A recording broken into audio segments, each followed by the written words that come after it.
Nicomachean Ethics, Aristotle, Book 1.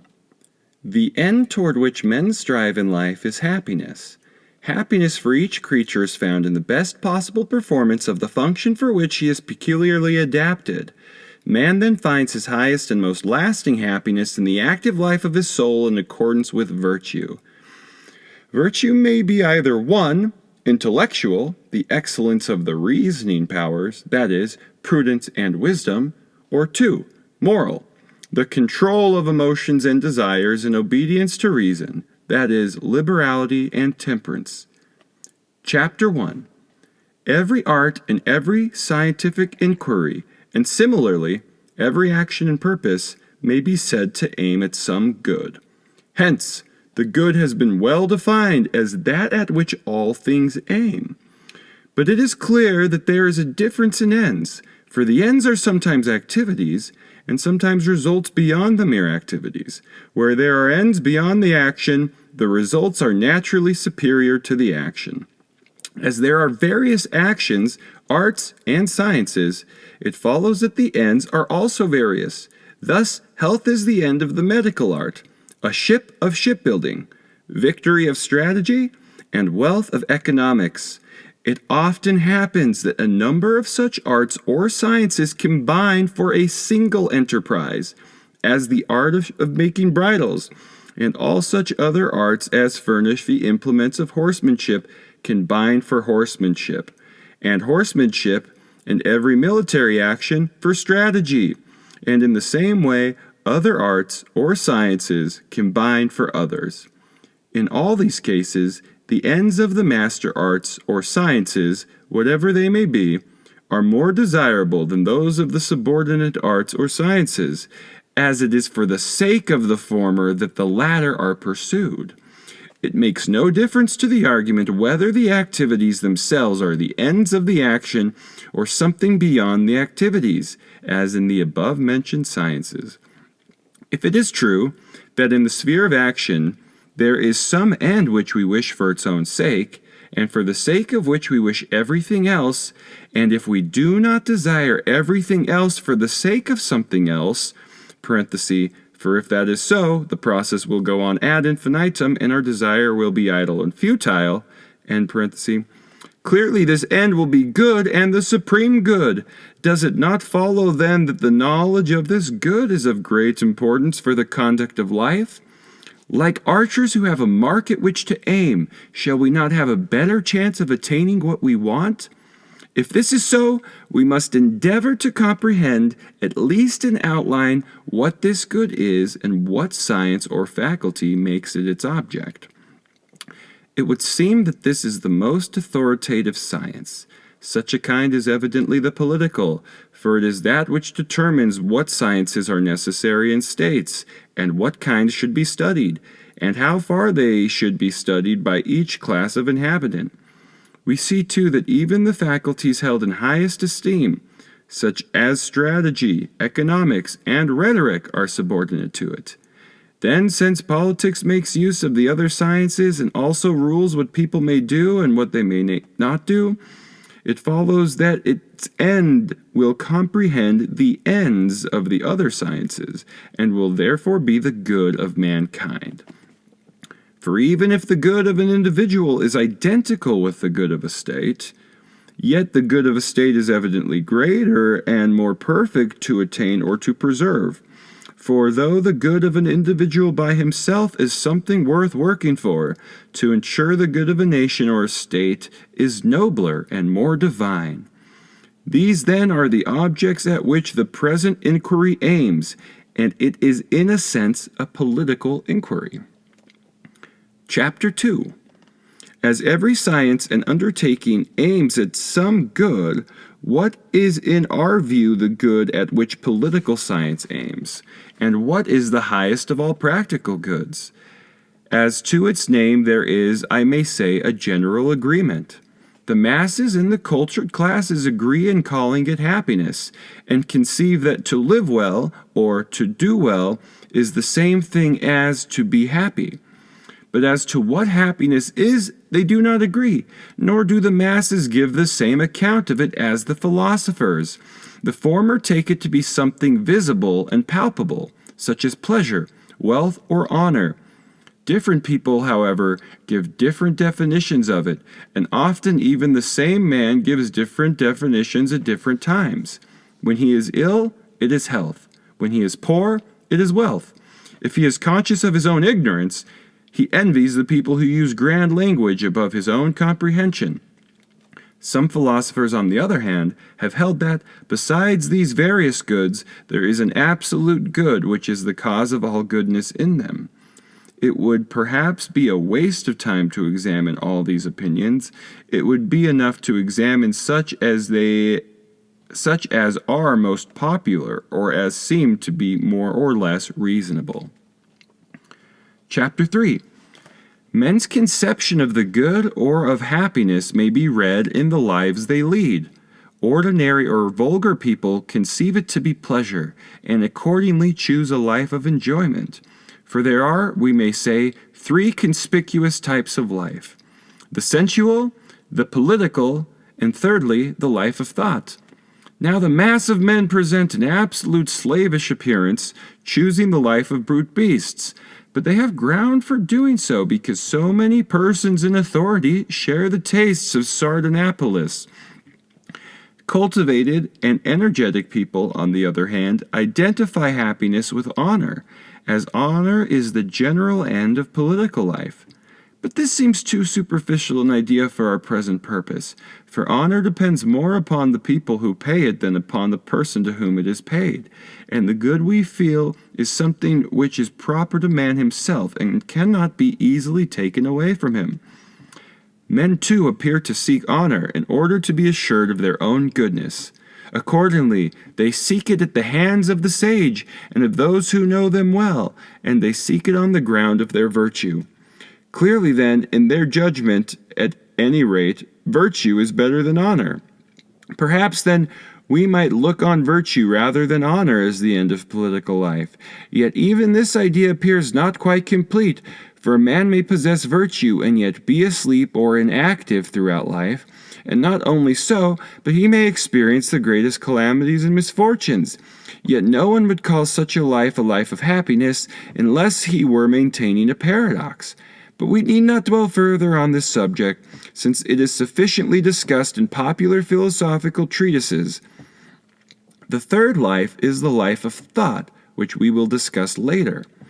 The life of money making is a life of constraint, and wealth is obviously not the good of which we are in quest, for it is useful merely as a means to something else. It would be more reasonable to take the things mentioned before, sensual, pleasure, honor, and virtue, as ends than wealth, since they are things desired on their own account. Yet these two are evidently not ends, although much argument has been employed to show that they are. Chapter 5. But leaving this object for the present, let us revert to the good of which we are in quest and consider what it may be, for it seems different in different activities or arts. It is one thing in medicine, another in strategy, and so on. What is the good in each of these instances? It is presumably that for the sake of which all else is done. In medicine, this is health. In strategy, victory. In architecture, a house, and so on. In every activity and undertaking, it is the end, since it is for the sake of the end that all people do whatever else they do. If then there is an end for all our activity, this will be the good to be accomplished. If there are several such ends, it will be these. Our argument has arrived by a different path at the same point as before, but we must endeavor to make it still plainer. Since there are more ends than one, and some of these ends, for example, wealth, flutes, and instruments generally, we desire as means to something else. It is evident that not all are final ends, but the highest good is clearly something final. Hence, if there is only one final end, this will be the object of which we are in search, and if there are more than one, it will be the most final. We call that which is sought after for its own sake more final than that which is sought after as a means to something else. We call that which is never desired as a means to something else more final than things that are desired both for themselves and as means to something else. Therefore, we call absolutely final that which is always desired for itself and never as a means to something else. Now, happiness more than anything else answers to this description. For happiness we always desire for its own sake and never as a means to something else. Whereas honor, pleasure, intelligence, and every virtue we desire partly for their own sakes, for we should desire them independently of what might result from them, but partly also as means to happiness, because we suppose they will prove instruments of happiness. Happiness, on the other hand, nobody desires for the sake of these things, nor indeed as a means to anything else at all. If we start from the point of view of self-sufficiency, we reach the same conclusion, for we assume that the final good is self-sufficient. By self-sufficiency, we do not mean that a person leads a solitary life all by himself, but that he has parents, children, wife, and friends, and fellow citizens in general, as man is naturally a social being. Yet here it is necessary to set some limit. For if the circle must be extended to include ancestors, descendants, and friends' friends, it will go on indefinitely. Leaving this point, however, for future investigation, we call the self-sufficient that which, taken even by itself, makes life desirable and wanting nothing at all. And this is what we mean by happiness. Again, we think happiness the most desirable of all things, and that not merely as one good thing among others. If it were only that, the addition of the smallest more good would increase its desirableness. For the addition would make an increase of goods, and the greater of two goods is always the more desirable. Happiness is something final and self-sufficient, and the end of all action. Perhaps, however, it seems commonplace to say that happiness is the supreme good. What is wanted is to define its nature a little more clearly. The best way of arriving at such a definition will probably be to ascertain the function of man. For as with a flute player, a sculptor, or any artist, or in fact anybody who has a special function or activity, his goodness and excellence seem to lie in his function, so it would seem to be with man, if indeed he has a special function. Can it be said that while a carpenter and a cobbler have special functions and activities, man, unlike them, is naturally functionless? Or, as the eye, the hand, the foot, and similarly each part of the body has a special function, so may man be regarded as having a special function apart from all these? What then can this function be? It is not life, for life is apparently something that man shares with plants, and we are looking for something peculiar to him. We must exclude, therefore, the life of nutrition and growth.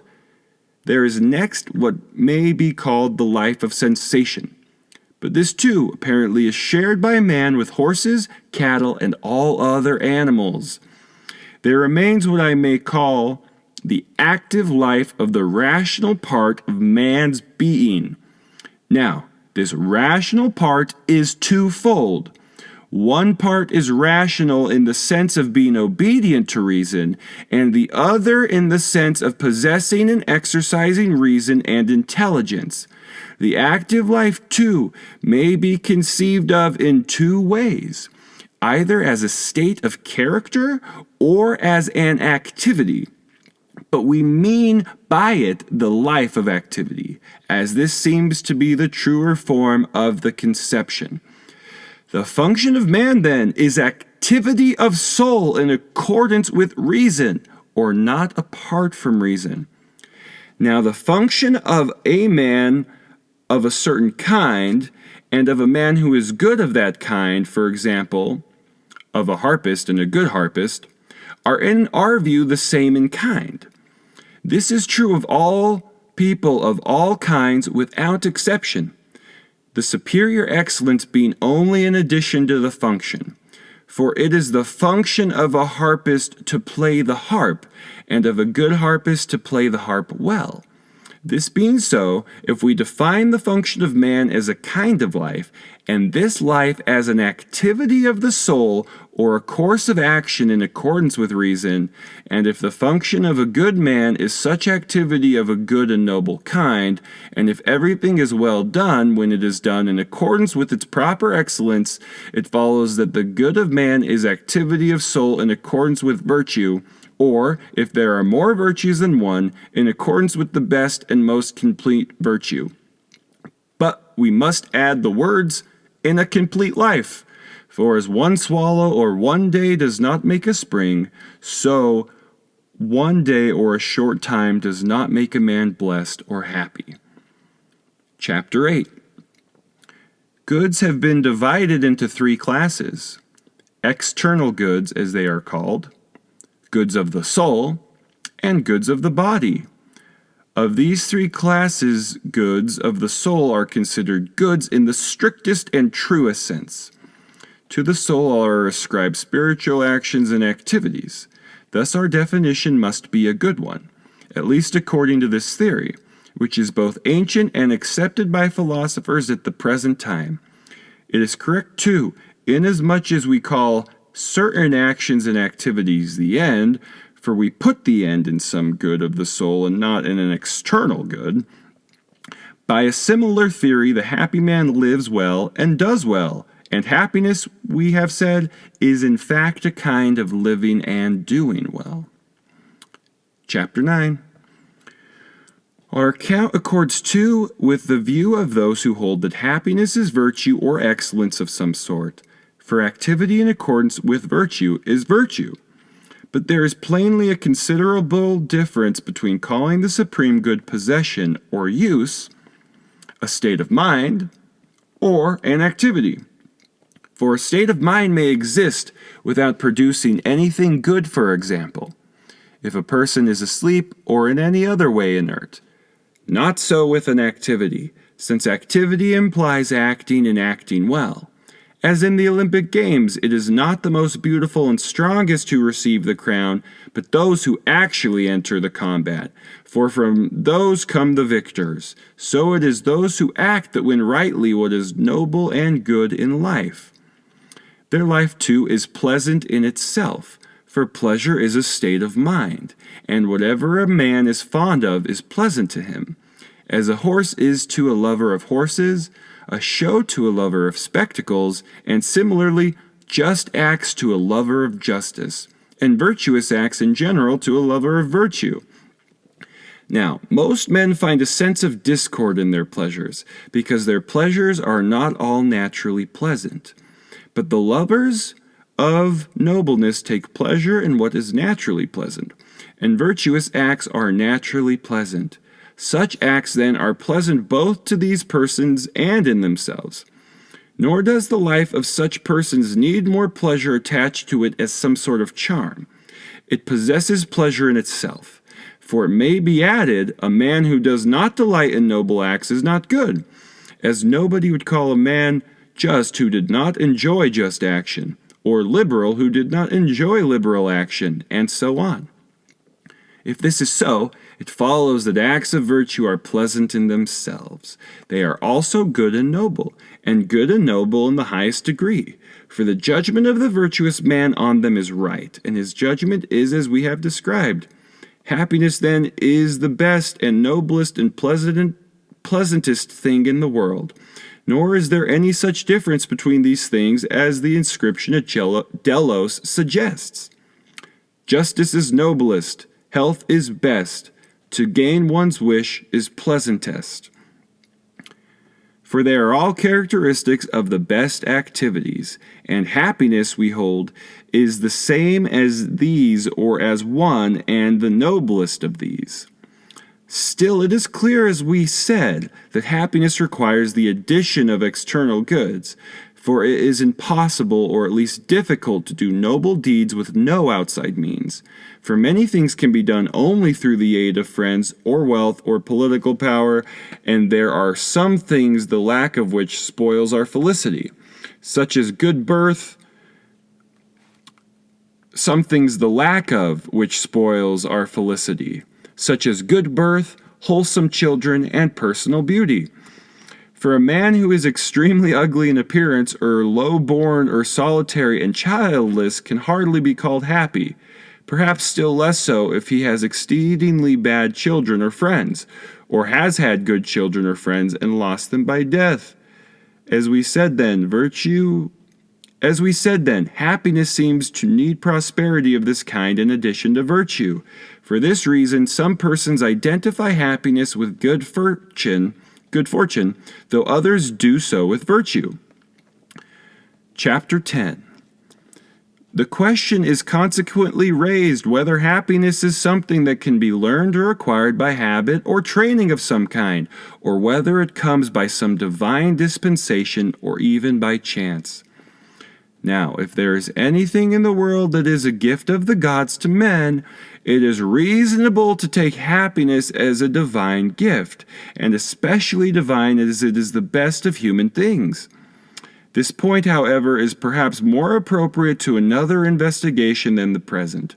But even if happiness is not sent by the gods, but is the result of goodness and of learning or training of some kind, it is apparently one of the most divine things in the world, for that which is the prize and end of goodness would seem the best good and in its nature godlike and blessed. It may also be widely extended, for all persons who are not morally deformed may share in it by a process of study and care. And if it is better that happiness should come in this way than by chance, we may reasonably suppose that it does so come, since the order of things in nature is the best possible as it is in art and in causation generally, and in most of all the highest kind of causation. And to leave what is great and noblest to chance would be altogether unworthy. The definition of happiness itself helps to clear up the question, for happiness we have defined as a kind of virtuous activity of the soul. It is reasonable then not to call an ox or horse or any other animal happy, for none of them is capable of sharing in this activity. For the same reason no child can be happy, since the youth of a child keeps him for the time being from such activity. If a child is ever called happy, the ground of felicitation is his promise, rather than his actual performance. For happiness demands, as we said, a complete virtue and a complete life, and there are all sorts of changes and chances in life, and the most prosperous of men may in his old age fall into extreme calamities, as Priam did in the heroic legends. And a person who has experienced such chances and died a miserable death, nobody calls happy. Chapter 11. It is true then that nobody in the world may be called happy so long as he is alive? Must we adopt Solon's rule of looking to the end? If we follow Solon, can it be said that a man is really happy after his death? Surely such a view is quite absurd, especially for us who define happiness as an activity.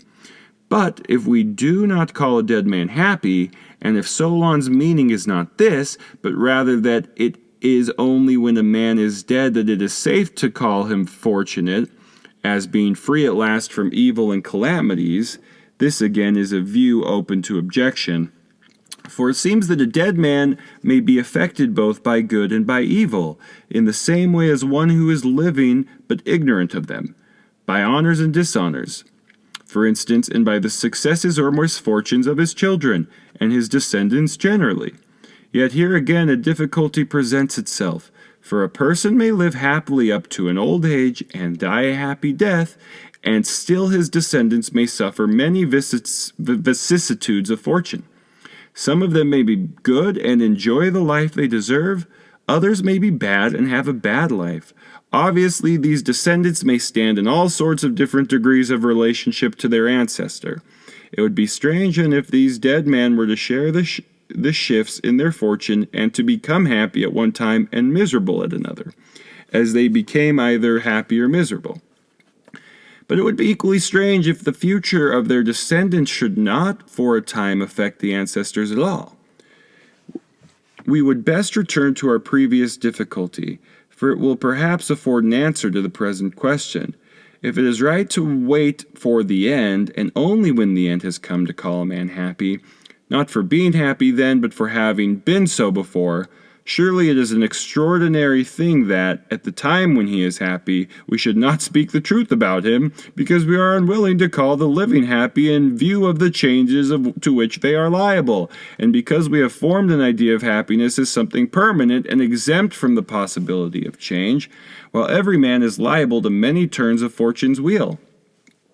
Unquestionably, if we follow the changes of fortune, we shall often call the same person happy at one time and miserable at another, making the happy man happy at one time and miserable at another. Making the happy man out as a sort of chameleon with no stability. But to follow the changes of fortune cannot be right. It is not on these that good or evil depends. They are necessary accompaniments to human life, as we said. But it is a man's virtuous activities that constitute his happiness, and their opposites that constitute his misery. The difficulty we have now discussed proves again the correctness of our definition, for there is no human function so constant as virtuous activities. They seem to be more permanent than the sciences themselves. Among these activities, too, the most noble are the most permanent, and it is of them that the life of happiness chiefly and most continuously consists. This is apparently the reason why they are not likely to be forgotten. Side note, Aristotle means that it is comparatively easy to forget scientific truths when they have once been learned, but it is difficult, if not impossible, to lose the habit of virtuous activity. In other words, he means that knowledge is less stable and therefore less valuable than character. The element of durability, then, which is required will be found in the happy man, and he will preserve his happiness through life. For always or chiefly he will pursue such actions and thoughts as accord with virtue, nor will anyone bear the chances of life so nobly, with such a perfect composure, as he who is truly good and foursquare without a flaw. Now the events of chance are numerous and of different magnitudes. Small pieces of good fortune or the reverse do not turn the scale of life in any way, but great and numerous events make life happier if they turn out well, since they naturally give it beauty, and the use of them may be noble and good. If, on the other hand, they turn out badly, they mar and mutilate happiness by causing pain and hindrances to many activities. Still, even in these circumstances, nobility shines out when a person bears with calmness the weight of accumulated misfortunes, not from insensibility, but from dignity and greatness of spirit. Then if activities determine the quality of life, as we said, no happy man can become miserable, for he will never do what is hateful and mean.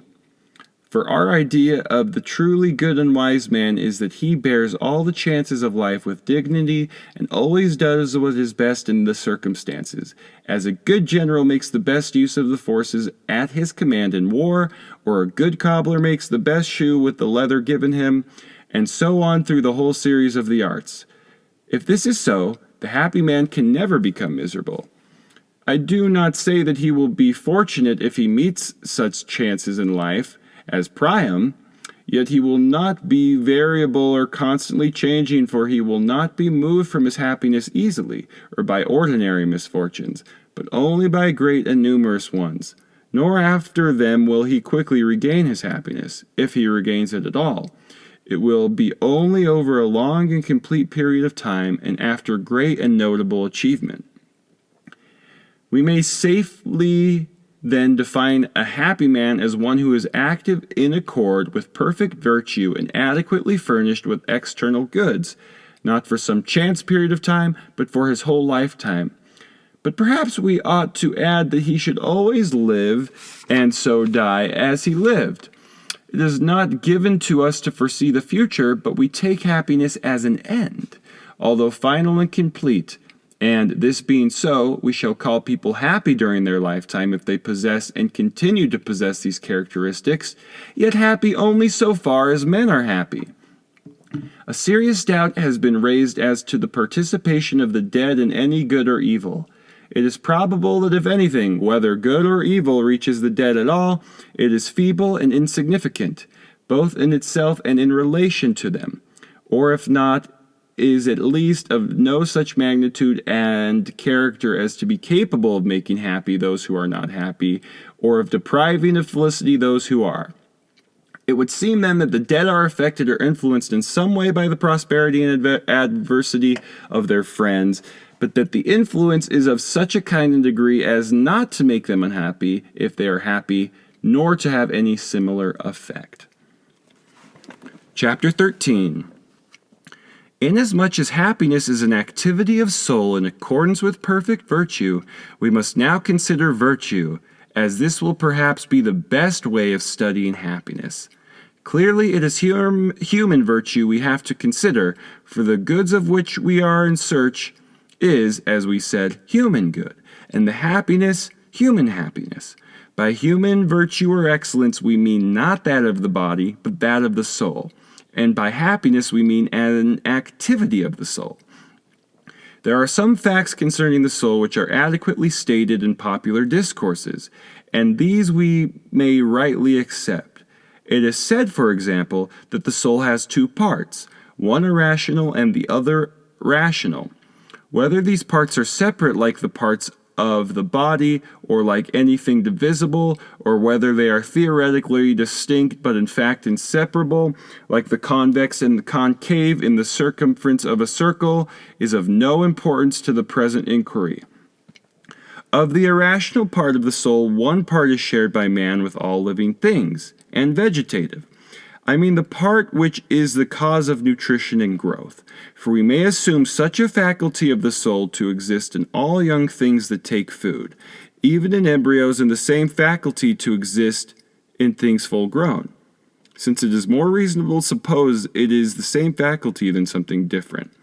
Manifestly, the virtue or excellence of this faculty is not peculiarly human, but is shared by man with all living things. This part or faculty seems especially active in sleep, whereas goodness and badness never show so little as in sleep. Hence, the saying that during half their lives there is no difference between the happy and the unhappy. And this is only natural, for sleep is an activity of the soul as regards its goodness or badness, except insofar as certain impulses affect it slightly and make the dreams of good men better than those of ordinary people. Enough, however, on this point. We shall now leave the faculty of nutrition, as it has by its nature no part in human goodness. There is, we think, another natural element of the soul which is irrational and yet in a sense partakes of reason. For incontinent and incontinent persons we praise their reason, and that part of their soul which possesses reason, because it counsels them aright and directs them to the best conduct. But we know there is in them also another element naturally opposed to reason that fights and contends against reason, just as paralyzed parts of the body, when we try to move them to the right, pull in the contrary direction to the left. So it is with the soul. The impulses of incontinent people run counter to reason, but while in the body we see the parts which pull awry, in the soul we do not see it. We may, however, suppose with equal certainty that in the soul too there is something alien to reason, which opposes and thwarts it. The sense in which it is distinct from other things is unimportant, but it too partakes of reason, as we said. At all events, in a continent person it obeys reason, and in a temperate and brave man it is probably still more obedient, for in him it is absolutely harmonious with reason. It appears then that the irrational part of the soul is twofold, for the vegetative faculty does not participate at all in reason, but the element of appetite and desire in general shares in it, insofar as it is submissive and obedient to reason. It is so in the sense in which we speak of paying attention to a father or to friends, but not in the sense in which we speak of paying attention to mathematics.